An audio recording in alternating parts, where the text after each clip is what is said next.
नमस्कार, संजीवनी में आप सभी का स्वागत है और मैं हूं आपके साथ नम्रता। वक्त की भागती रफ्तार के साथ कदम ताल करने के लिए जरूरी है अच्छी सेहत और अच्छी सेहत के लिए जरूरी है अच्छी डाइट। ऐसे में ये जानना जरूरी है कि किस मौसम में क्या खाएं और क्या ना खाएं। आपको बता दें, हर मौसम का अपना स्वभाव होता है जिसके अनुसार हम कपड़े पहनते हैं और रहन सहन में बदलाव होता है। मौसम के बदलते ही हमारे खाने पीने का अंदाज भी बदलता है। तो आज संजीवनी में डॉक्टर चौहान से यही जानेंगे कि मौसम के अनुरूप क्या खाएं और क्या ना खाएं। रोज की तरह आज भी हमारे साथ मौजूद हैं विश्व प्रसिद्ध आयुर्वेदाचार्य डॉक्टर प्रताप चौहान। डॉक्टर साहब, बहुत बहुत स्वागत है आपका। शुक्रिया जी।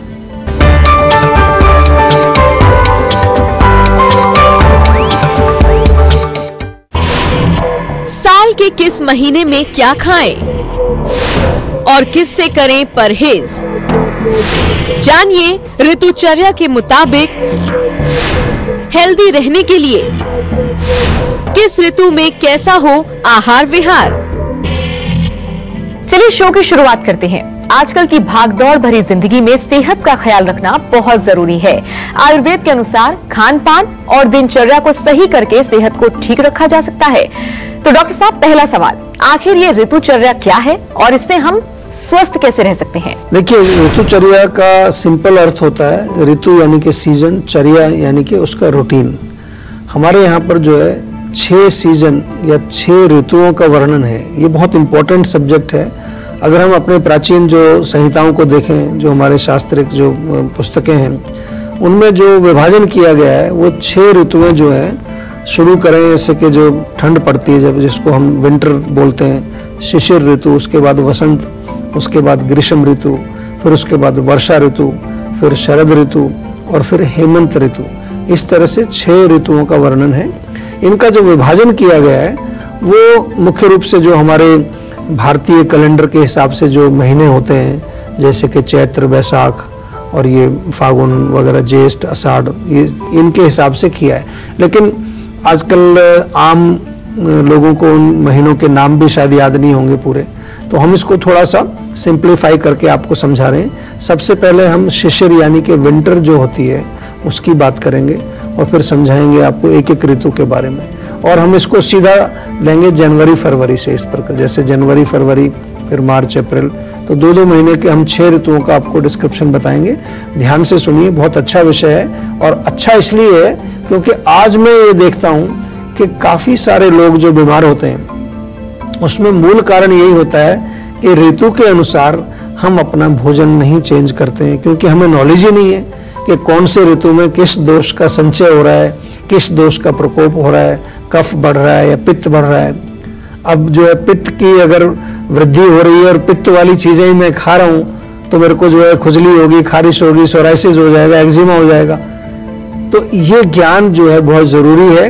और जिस प्रकार से हमारी जो सीजन बदलते हैं उस सीजन के अनुसार हमारे शरीर में दोषों की स्थिति बदलती है, उसी के अनुरूप जो है हमें अपना भोजन, अपना लाइफस्टाइल भी बदलना पड़ता है। अगर नहीं बदलेंगे तो मुश्किल हो जाएगा। बिल्कुल। और चलिए बात कर लेते हैं किस मौसम के अनुरूप क्या खाएं और क्या ना खाएं। इसी चर्चा को आगे बढ़ाते हैं। बात करते हैं जनवरी और फरवरी की। इसमें कफ दोष बढ़ता है और पित्त दोष कम होता है। डॉक्टर साहब, इस मौसम के अनुरूप क्या कुछ खाएं और किससे परहेज करें?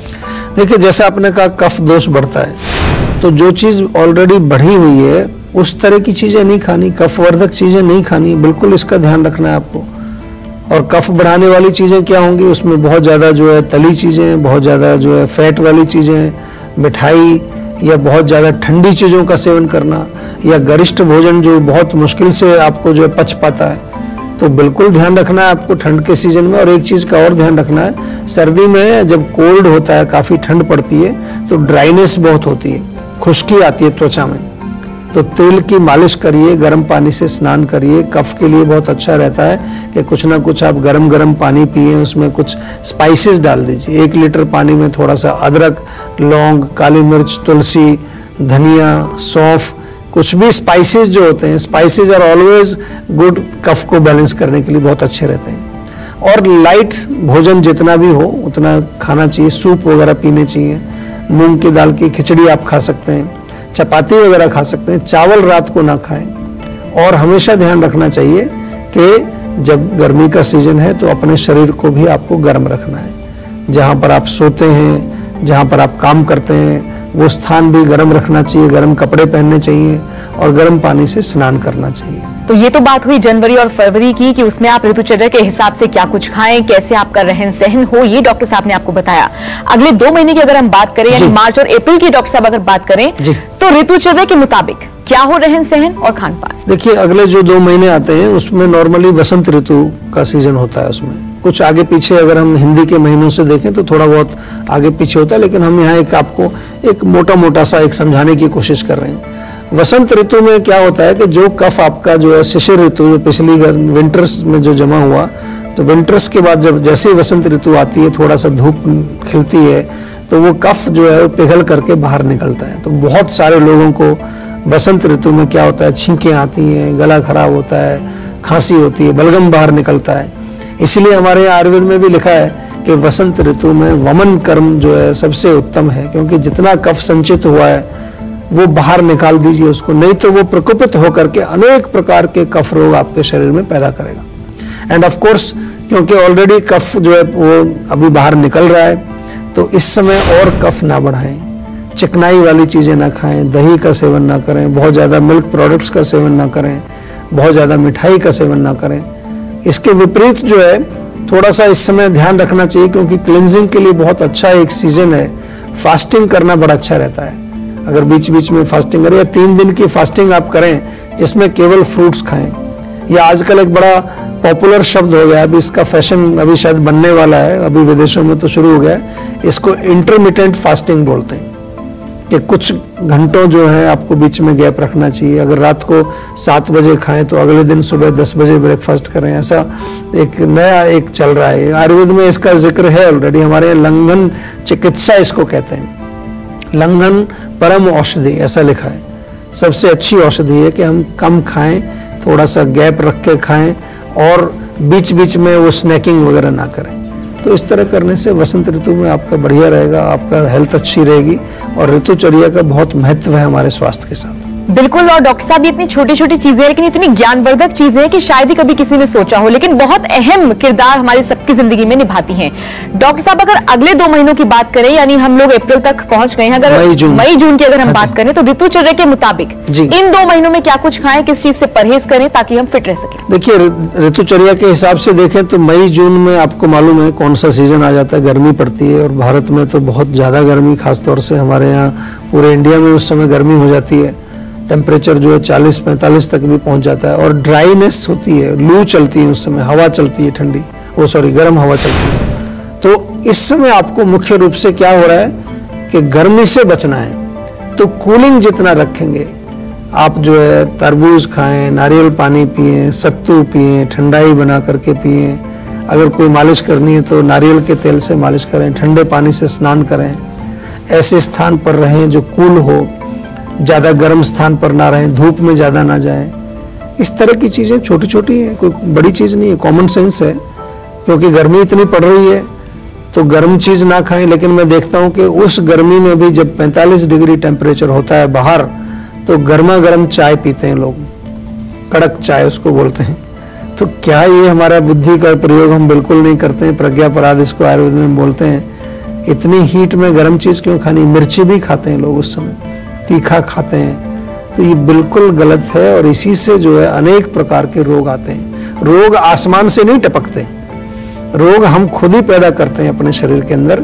जब हम गलत खाएंगे, यानी कि अपने प्रकृति के विपरीत खाएं, चाहे हम सीजन के विपरीत खाएं, चाहे हम जो है जो डेली रूटीन के विपरीत खाएं, तो डेफिनेटली फिर जो है वो रोग तो आना ही है आपको। रोग को ही जो है हम लोग ही बना रहे होते हैं, रोग को धीरे धीरे धीरे जमा होकर के दोष जब बढ़ जाता है तो रोग में कन्वर्ट हो जाता है। तो इसलिए कूलिंग का ध्यान रखना है मुख्य रूप से।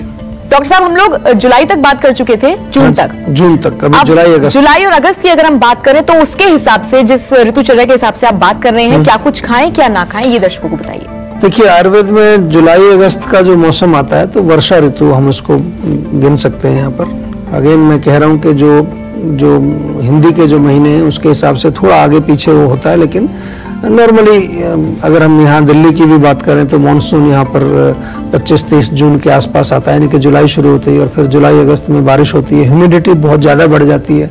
तो यहाँ पर आपको विशेष ध्यान रखना है कि ह्यूमिडिटी के कारण कई प्रकार के जो है हमारे शरीर की हमारी शक्ति क्षीण हो जाती है, अग्नि पर भी थोड़ा फर्क पड़ता है और विशेष रूप से जो भोजन है वो दूषित बड़ी जल्दी होता है, वाटर भी कंटेमिनेटेड होता है, भोजन भी कंटेमिनेशन उसमें बड़ी जल्दी हो जाता है, फंगस वगैरह लग जाता है, तो बहुत प्रकार के इन्फेक्शंस यहाँ पर होते हैं। तो एक तो खाने पीने का आपको ध्यान रखना है, जो बाहर का फूड है, स्ट्रीट फूड वगैरह बिल्कुल बंद करना है। पानी का स्रोत आप देखिए कहाँ से पानी आ रहा है, गंदा तो नहीं है, उसको उबाल करके पानी को पिए।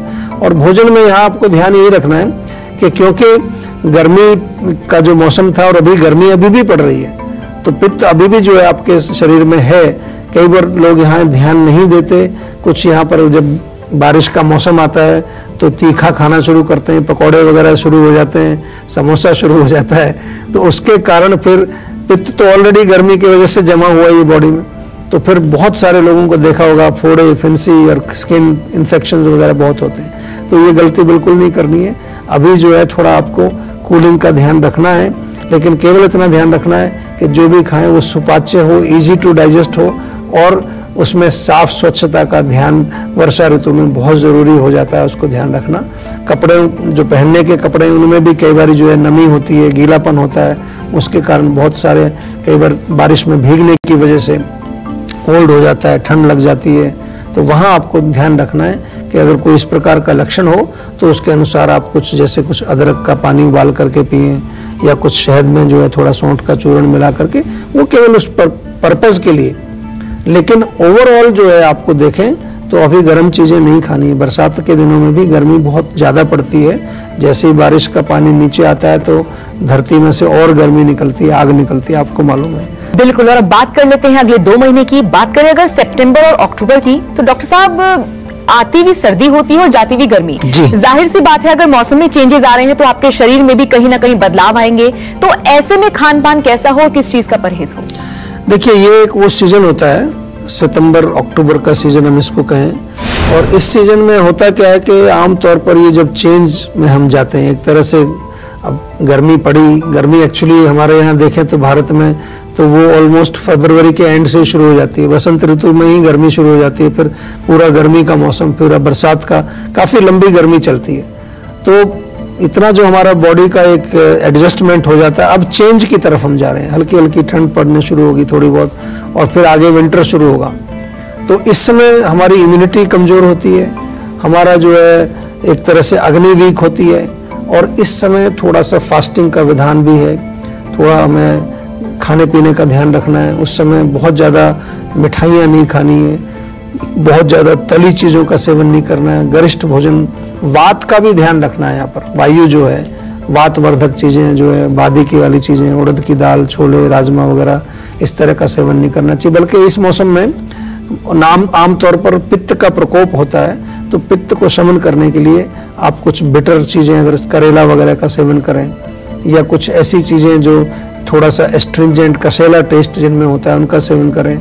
मीठी चीज़ों का सेवन कर सकते हैं। मीठी का मतलब यहाँ शुगर नहीं है, लेकिन जैसे कि अपना जितने भी अन्न हैं या जो सब्जियां हैं जिसको हम मधुर रस बोलते हैं, उनका सेवन कर सकते हैं। तो इस प्रकार से आप अगर इस सीजन में थोड़ा सा ध्यान रखेंगे तो आप ट्रांजिशन फेज आपका है, और इसके बाद जब आपकी सर्दी शुरू होगी, नेक्स्ट ऋतु जिसको कि हम हेमंत ऋतु बोलते हैं, तो उस समय फिर आपको कोई दिक्कत नहीं आएगी। आपकी बॉडी जो है एक ट्रांजिशन फेज में से निकल के दूसरे ऋतु में आराम से जाएगी। नहीं तो बहुत सारे लोगों को इस सीजन में, जिसको कि हम शरद ऋतु बोलते हैं, बहुत प्रॉब्लम्स आती हैं, दमा, अस्थमा। जैसे उधर बसंत ऋतु में प्रॉब्लम होती है, ऐसे यहाँ पर भी ऑटम का सीजन इसको आमतौर पर कहा जाता है। और ये भी शोधन के लिए बहुत अच्छा सीजन है। इसमें विरेचन हमारे यहाँ कराया जाता है ताकि जो पित्त जमा हुआ है गर्मी के कारण वो सब बाहर निकल जाए। जैसे बसंत में हम वमन कराते हैं, जितना कफ सर्दियों में जमा उसको बाहर निकालो, इसी तरह से यहाँ पर जो है विरेचन का विधान हमारे यहाँ बताया गया है। और डॉक्टर साहब, आखिरी 2 महीनों की भी लगे हाथों बात कर ही लेते हैं। मुझे लगता है कि अक्टूबर तक का तो लेखा जोखा जो है वो आपने प्रस्तुत कर दिया है दर्शकों के सामने कि आपको किस तरीके का खान पान रखना चाहिए और अपना रहन सहन भी किस तरीके का रखना चाहिए। अगर बात करें नवंबर दिसंबर की, तो इस मौसम में रहन सहन कैसा हो और किस तरीके का बदलाव अगर करना हो दर्शकों को फिट रहने के लिए, तो क्या करें? देखिए, जिसको हेमंत ऋतु के नाम से आयुर्वेद में बताया गया है और इसमें ठंड थोड़ी पड़नी शुरू हो जाती है। ये बड़ा अच्छा सीजन है क्योंकि अग्नि हमारी जो है वो प्रदीप्त होती है। इस मौसम में भूख अच्छी लगती है क्योंकि जो बाहर की गर्मी, जो अंदर की गर्मी है, बॉडी उसको अंदर रिटेन करती है। तो ये समय है कि आप अच्छा रिजुविनेशन का कुछ सामान खाएं, अच्छी ऐसी चीज़ें खाएं जो पच जाएं। लेकिन ध्यान रहे यहाँ अगेन ओवर ईटिंग ना हो, प्लस यहाँ पर आपको ध्यान फिर शुरू रखना है क्योंकि अभी कफ का ध्यान आपको आगे रखना है, वात का ध्यान रखना है। ठंड पड़नी शुरू होती है तो वात, ड्राइनेस बढ़ती है, खुश्की।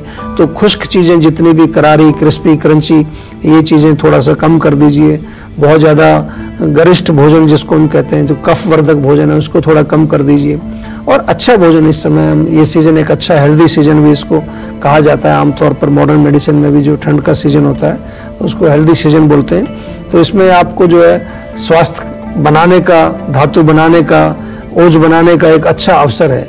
व्यायाम जरूर करें, तेल की मालिश करें और गुनगुने पानी से स्नान करें और शरीर को थोड़ा सा जो विशेष रूप से, क्योंकि ठंड हल्की शुरू होती है, कई बार हम उसको थोड़ा एंजॉय कर रहे होते हैं, लेकिन उस समय ध्यान रखना है कि कपड़े उसी तरह के पहनने कि आपको ठंड का प्रभाव ना हो, कोई गलत उसमें आपके शरीर में जो है ठंड से कोई रोग पैदा ना हो जाए। बिल्कुल। तो साल भर जिस तरीके से मौसम के हिसाब से आप अपने आप को चेंजेस करते हैं, वही चेंजेस खान पान में भी बहुत जरूरी हैं क्योंकि सीधे सीधे ये आपकी सेहत पर असर डालते हैं। और अब बात कर लेते हैं दर्द की। गर्दन और पीठ के दर्द से अगर आप परेशान हैं तो ब्रेक के बाद संजीवनी टिप्स में डॉक्टर चौहान आपको बताने वाले हैं गर्दन और पीठ के दर्द से कैसे पाएं छुटकारा। साथ ही हेल्थ से जुड़ी अगर आपको भी किसी तरह की कोई भी परेशानी है तो आप हमारी सेहत के नंबर 0129404040 पर कॉल कर अपना फोन नंबर जल्द से जल्द रजिस्टर करवा सकते हैं। उसके बाद डॉक्टर चौहान के पैनल के डॉक्टर्स आपको खुद फोन कर आपकी सेहत से जुड़ी परेशानियों को सुलझाएंगे। इसीलिए आप कहीं मत जाइएगा और देखते रहिए अपना मनपसंद हेल्थ शो संजीवनी, ताकि स्वस्थ रहें आप।